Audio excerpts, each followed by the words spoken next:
Well, howdy. Welcome into my channel. This is the Indian Nation's Piper, Steve. I'm glad you checked in on us today. Such a pretty day outside. Sun shining, cool. Wind's not hardly blowing. So I thought this would be the perfect time to get out in the yard and make a video. And I don't know if I've even got anything to say or not, but just wanted to get out and make one anyway. I finally did it. If you can hear the dog barking in the house, don't pay any attention to her. She thinks I'm talking to somebody out here in the yard. But I've got one of my Sherlock Holmes pipes, Watson, and I've got my pipe holder that Mr. Al Wenzel so graciously carved for me and gave to me. And this pipe holder is big enough to hold one of these Watson Sherlock Holmes. And if you've been around them or seen them, you know how big they are and how big the bowl is. So thank you, Mr. Wenzel, again. Well, I did something that I've been meaning to do for a long time and just never had got around to it. I didn't know exactly how to do it. I wanted to try some more codger blends. I've smoked Half and Half and Captain Black and some others, and everybody kept talking about the Prince Albert and Carter Hall. And I smoked Prince Albert at one time, but I rolled it in cigarettes back in the 70s during my outlaw period. And I'd kind of forgotten what it tasted like. But I thought, I'm not going to buy a tub, 14-ounce tub of Prince Albert and Carter Hall in case I don't like it. Well, luckily, I saw on Wenzel's World, he mentioned the West Virginia Smoke Shop and that they would sell it by bulk, by the ounce. So I thought, there's my chance. If I don't like it, no big deal. So I went online and found their website and ordered it, and it came in real quick, and I got me a couple of ounces of each, and that couple of ounces of that bulk pretty much filled up one of those small pint fruit jars that I put it in, because it comes in a bag, of course, a little plastic bag. And since I got it, that's about all I've been smoking is Carter Hall and Prince Albert. I tell you, I had forgotten how good Prince Albert was, and I'd never tried Carter Hall before, so I was really anxious to try it. Man, I'm enjoying it. There's just something about Prince Albert. It's just simple. It's easy. It's not complex. You don't have to worry about it. You don't have to think about it. You just get that good burley taste and smoke, and it stays lit so easily. And I tell you, I have thoroughly enjoyed my journey with the Prince and Carter Hall as well. But I finally broke in and got it, and I'm glad that I did, and I'll probably be getting some more. Well, I've been thinking today about the word resilience. Resilience. And I looked it up in the dictionary, and it said resilience is the capacity to adapt or recover or grow stronger in the face of adversity, challenges, or change. It went on to say the capacity to withstand or to recover quickly from difficulties. Synonym, toughness. And if you'll look behind me here, I've got an example of resilience, these roses. And you might say, well, there were some pretty sorry looking roses. Yeah, but if you knew what these rose bushes had been through in the last few months, You know what I'm talking about when I say resilience. I'm not a gardener. I'm not a botanist. Uh, I don't know anything about horticulture or growing roses or any kind of flowers for that matter. But uh, my stepdaughter bought my wife uh, a rose bush for Mother's Day back a few years ago, and it was knockout roses. And she said, these are supposed to be easy to raise and really resilient. I said, okay, I'll see if I can't kill one. So we put it in the ground. It grew real good. Didn't have to do hardly anything to take care of it, and it just grew and bloomed and blossomed. I thought, this is all right. So we bought a couple more.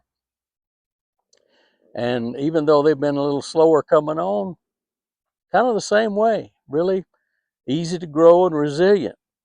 I tell you how resilient they are. My son had one in front of his porch a few years ago that started growing up through the lattice on his porch, and he wanted to get rid of it. So he cut that thing back to the ground, I don't know how many times. And being resilient, it kept coming back. He tried everything he could think of to get rid of it. And I think finally he hooked onto it with his truck and hooked a chain or something onto it and pulled it out of the ground that way. And you know what? The next spring, that thing budded up from what little roots they left in the ground. Now that's resilient, I'm telling you. And you say, yeah, but those roses are not very pretty. Well, like I said, if you knew what they'd been through this spring, these last few months, you'd know what I'm talking about. Just about the time they started to put on green leaves and just barely bud out, we had a late freeze. And I didn't know if it hurt them or not, but a few days later, all those leaves just curled up and turned brown, and those buds that had on it just fell off. And I thought, oh boy, freeze got them. And it got really cold. And so I thought, well, maybe they'll come out of it, maybe they won't. But they did. They started putting on leaves again.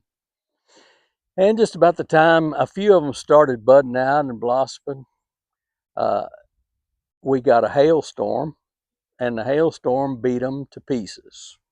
I mean, there was rose petals laying all over the yard. We got two more storms after that. And I say storms, it wasn't just a rain, it was a deluge. My whole front yard was flooded. And it knocked everything off of them again. But they were resilient and they just came back. They were tough. They were able to withstand or recover quickly from difficulties. And I thought, really, it's up to us sometimes how resilient we want to be. We can let life circumstances beat us down. We can play the victim. We can gripe and complain about how bad we've been treated. We can cry and whine about nobody pays any attention to the troubles that I've been through. Or you can get a backbone and stand up and say, you know what? I'm going to overcome this. It's difficult, it's hard, but I need to adapt. I need to recover. I need to grow stronger through this difficulty that I'm facing. So difficulties can cause you to be stronger and resilient, or if you knuckle under, they can bring about your downfall.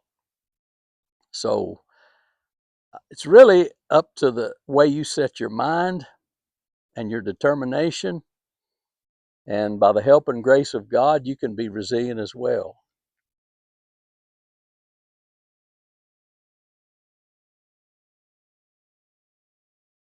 Went into my job today, and of course it's in town. I don't live in town, but my job's in town, and I went in, and I have to go downtown every day as part of my job. And as I was driving around, I thought about the Cherokees. This is the capital of the Cherokee Nation. And in 1838, Congress passed the Indian Removal Act, and President Andy Jackson signed it into law, and they began to remove the Cherokees and other tribes from their native homelands in the Southeast: North Carolina, Tennessee, Kentucky, Georgia, South Carolina, northern Alabama. Some of them saw it coming and they left early. Some of them were determined they were going to stay, fight it out, and they did. They went to court and everything else.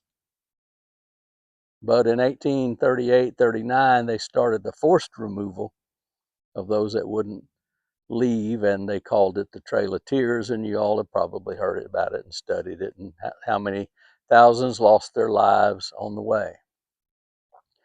But as I was driving around town today, I thought in 1839, Cherokees came to this place and they reestablished their government. And in 1839, they established a constitution, laws like they'd had in their homelands. And I got to looking at some of the buildings that they left behind. There was the Cherokee Nation Supreme Court building that was completed in 1844.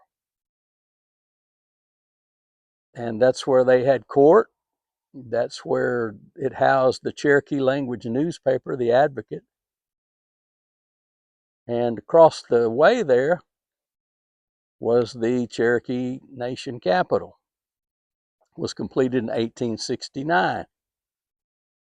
And it became the seat of the government of the Cherokee Nation again. And I drove a little further and I noticed the old Cherokee Territorial Prison was built and completed in 1875. And I thought, these people were pretty resilient. They were able to come back from it. They established their government all over again. They established their communities all over again. And I know a lot of nationalities, a lot of people have been oppressed down through the centuries. You read about it over and over again in ancient history and modern history. People being displaced, people being invaded, people having to leave their homeland. So no, it's not, Cherokee's not the only ones that's ever had to do this. But I thought, they're still here, they're still prospering, and they're still resilient. They've built health centers, health clinics, hospitals, government buildings. They're involved in all kinds of commerce. And like I said before, it wasn't for the tribes in Oklahoma, Oklahoma would be a much poorer state. So I'm asking you today, are you resilient? Or do you just knuckle under every time the adversity comes? Do we go screaming off into the night saying, I don't know what we're going to do, we might as well just give up, fold up, pack up, forget all about it? Or do you stand up and say, you know what, we've had some hard circumstances, but we're going to learn to adapt, we're going to learn to overcome, we're going to grow stronger from these challenges and this change that we're having to face? It's a lot like this tobacco that I'm smoking, Prince Albert. It's been around for over 100 years. And it's probably seen some adversity, some changes, some difficulties. They've had to adapt. They've changed where it was made. They've changed the ownership and things like that, but still going. And guess what? Somebody's buying it because they're sure selling a lot of it. And if it wasn't good tobacco, if it wasn't just a good smoke, good, easy smoke, that you don't really have to think about while you're smoking it, you just enjoy it. If people didn't appreciate it, if they hadn't have been resilient, they wouldn't be here today. So I don't know if I've said anything to help you or not. I just asked myself a question. Are you going to be resilient? Are you going to stand up to adversity? Because It looks like things might be coming that way. Looks like the dark clouds might be gathering on the horizon.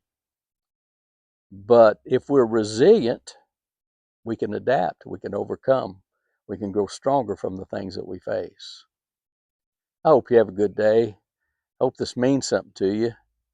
And I'll see you on the next one if we have a next one. God bless you and you take care.